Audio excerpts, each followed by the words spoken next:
JEE advanced 2024 ఫలితాలలో open కేటగిరీలో నారాయణదే ఆధిపత్యం. ఆంధ్రప్రదేశ్ ముఖ్యమంత్రిగా చంద్రబాబు నాయుడు ప్రమాణ స్వీకారం చేసిన సందర్భంగా పలువురు ఆయనకు శుభాకాంక్షలు తెలుపుతున్నారు. నిర్మాత బండ్ల గణేష్ మాత్రం ఆసక్తికర ట్వీట్ చేశారు.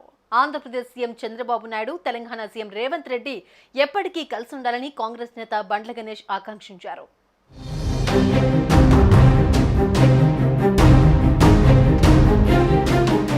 పదవులు, హోదాలు, డబ్బులు వస్తుంటాయి, పోతుంటాయి. కానీ బంధం అనేది విడదీయరానిది. నా చంద్రన్న, నా రేవంత్ అన్న రెండు రాష్ట్రాలను కంటికి రెప్పలా కాపాడుకుంటూ ఇలానే ఉండాలని ఆయన ట్వీట్ చేశారు. ఈ సందర్భంగా CM Revanth Reddy TDP chief చంద్రబాబుకు ట్యాగ్ చేశారు. మరోవైపు ఈ ట్వీట్పై నెటిజన్లు రకరకాల కామెంట్స్ చేస్తున్నారు. గణేష్ అన్న, నువ్వనుకుంటే జరుగుతుంది, నీ టైం నడుస్తోందని ఓ నెటిజన్ కామెంట్ చేశాడు. చంద్రబాబు ప్రమాణ స్వీకారం రోజు నిన్ను మిస్ అయ్యామంటూ మరో నెటిజన్ కామెంట్ చేశాడు. ఇక ఇటీవలే బండ్ల గణేష్ ఆసుపత్రి బెడ్ మీద ఉన్న వీడియో వైరల్ అయింది. అయితే ప్రస్తుతం ఆయన ఆరోగ్యం నిలకడగా ఉందని సన్నిహితులు చెబుతున్నారు.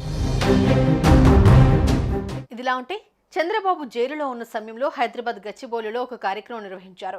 ఆ సమయంలో కూడా చంద్రబాబు గురించి చెప్తూ బండ్ల గణేష్ ఎమోషనల్ అయ్యారు. తెలుగు ప్రజల కోసం చంద్రబాబు పాలనలో చేసిన అభివృద్ధిని, ముఖ్యంగా ఐటీ పరిశ్రమ ఎదుగుదలను ప్రస్తావించారు. ఈ క్రమంలోనే చంద్రబాబు అరెస్టుపై తీవ్రంగా స్పందించారు. ఏం తప్పు చేశారని చంద్రబాబును అరెస్ట్ చేశారని ప్రశ్నించిన బండ్ల గణేష్, బాబు కోసం ప్రాణాలు ఇవ్వడానికైనా తాను సిద్ధంగా ఉన్నానని పేర్కొన్నారు.